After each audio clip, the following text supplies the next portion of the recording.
সেই পুরনো যোদ্ধারা আমাদের মানুষদের বিষ খাইয়ে দিয়েছো।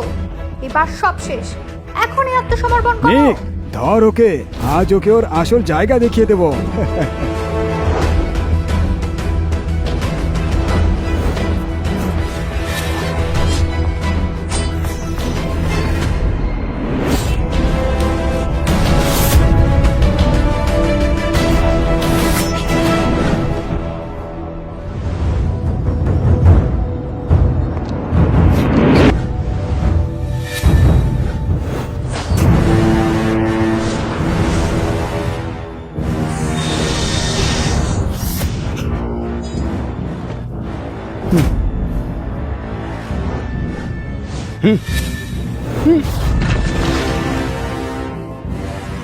তুমি ভেবেছো তোমার এই সস্তা চালাকি দিয়ে আমাকে ধরবে?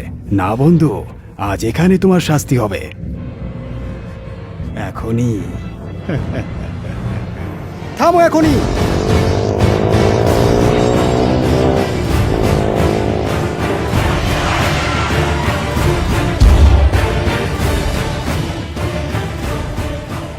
রোমান রাজ্যের বিদ্রোহীরা, আমি এখানে ঈশ্বরের কণ্ঠস্বর হিসেবে দাঁড়িয়ে আছি। শান্তিপূর্ণভাবে আত্মসমর্পণ করো, তাহলে মাত্র 3 বছরের কারাদণ্ড হবে, নইলে মৃত্যুবরণ করবে।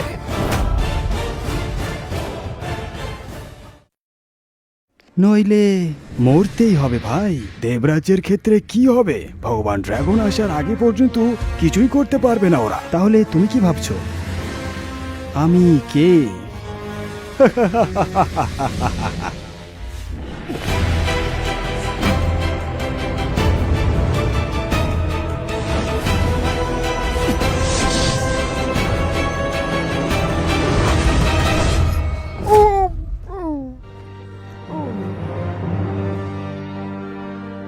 এটা অসম্ভব।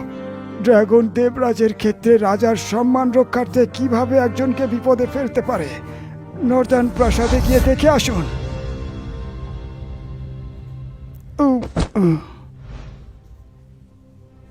ধন্যবাদ ড্রাগন, আমার জীবনটা বাঁচালে।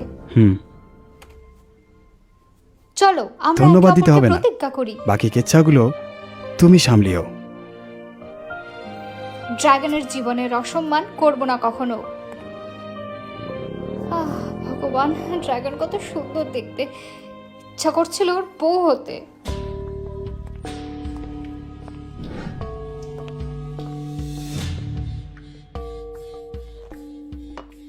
আসলে বাবা মদ্যপ অবস্থায় কথা দিয়েছিল ড্রাগনদের উত্তরাধিকারীদের সুরক্ষা দেব।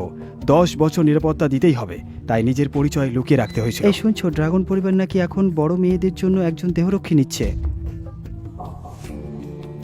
দেহরক্ষী? তাই?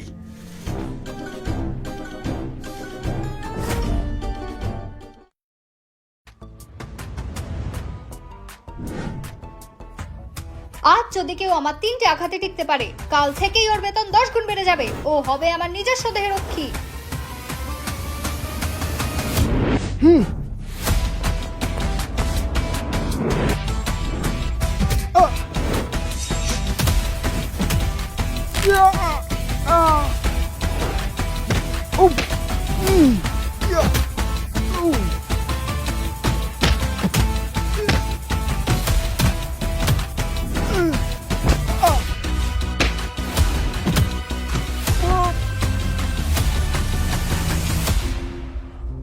আরে আরে আরে আরে, তুমি ঠিক আছো তো? অপদার্থ, তোমরা 8 জন একসাথে হলেও আমায় হারাতে পারবে না। মিস, ওর সাথে তর্ক করে লাভ নেই। ও সির্ফ একজন দাঁড়িয়ান, সম্ভবত লোক সংখ্যা বাড়ানোর জন্যই ডেকে আনা হয়েছে।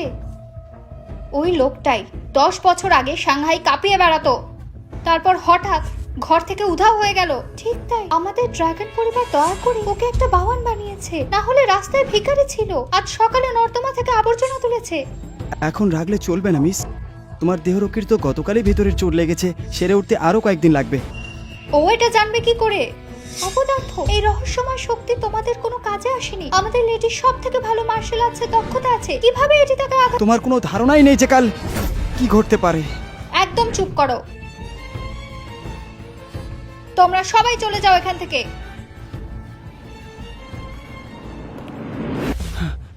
তুমি আমার পেছনে নর্দার্ন কিংডম পর্যন্ত এসেছিলে? বলো তো আসলে কে এ তুমি? মা, মহামান্য দেবী, আমি তো শুধু তোমার জন্য চিন্তিত ছিলাম। বিশ্রাম দরকার আপনার। যদি আপনার ক্ষত ভালোভাবে ঠিক না হয় তাহলে তো খুব খারাপ হবে, তাই না? আচ্ছা, বুঝেছি। তোমাদের মতো লোকজন চায় না আমি কখনো সামনে এগিয়ে যাই। ভাব ধরে মায়া দেখিয়ে হুমকি দিচ্ছ। চলো আমরা দেহরক্ষীর শিরোনাম অর্জনের জন্য লড়াই করি। এই মেয়ে তো একেবারে নিজের আকাশে ওড়ে। জর্জ শোনো, ড্রাগন পরিবারে থাকতে চাইলে চালাকি ছেড়ে দাও। আর আমার মন তো কেবল ভগবান ড্রাগনের। আমি জীবনে আর কাউকে বিয়ে করব না। আমি বলিনি যে আমি তোমাকে পছন্দ করি, ভুল বুঝো না। আসলে ওই মেয়েই আমাকে বিয়ে করতে চাইতো। কি বিরক্তকর, সে এমনকি কুকুরের চামড়ার মতো একটা ঢালাই হয়ে গিয়েছে। জর্জ, আমি কি বললাম বুঝতে পারছো তো? হ্যাঁ হ্যাঁ, বুঝেছি। সুযোগ পেলে তোমাকে লর্ড ড্রাগনের সাথে অবশ্যই দেখা করাবো। তোমাকে দেখতেই হবে সে তোমার মতো কিনা। তুমি এড়াতে পারবে না। জর্জ, তুমি কি মনে করো মাস্টার লঙ্কান কি তোমার মতো অকেজো ব্যক্তি যে তোমার মতো যখন তখন দেখা করতে পারবে? যখন তুমি ইতিমধ্যে আমার সম্পর্কে সব জানো, তখন আর তৃতীয় কাউকে জানাতে পারবো না। না হলে বুঝে গেছি, কিন্তু গতকাল তো এখানে অনেক লোক ছিল। মিস, খারাপ খবর, হেনরি এসেছে।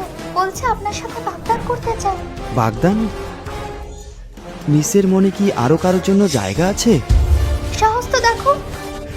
এই দারোয়ানটা যদি আবার কিছু বলে ওর জিভ কেটে নেব। হেনরিকে বলো আমি বাড়িতে নেই। মিস, আপনি কি জর্জের প্রতি মনোযোগ দিচ্ছে? চুপ করো। আমি কখনো এমন একটা লুজারকে পছন্দ করতে পারি? আমি তো আসলে হেনরিকে ঘৃণা করি, কিন্তু হেনরির পরিবার তো সাংজিং শহরের 4টি বড় পরিবারের একটি। ওদের ক্ষমতা তো আমাদের ড্রাগন ফ্যামিলির থেকে অনেক বেশি। ওদের সাথে শত্রুতা সম্ভব নয়। চিন্তা করবেন না মিস, যদি দেখতে না চান তবে আমি দেহরক্ষী হিসাবে পাহারা দেব। তুমি তুমি তো দারোয়ান। বাড়াবাড়ি করো না। হেনরি একটা হাতে তোমাকে উড়িয়ে দেবে। আর কাউকে ডাকতে হবে না। দেখি তো কে এত বড় মুখ করে, সাহস কেমন আমার বউকে দেখতে বাধা দিচ্ছে।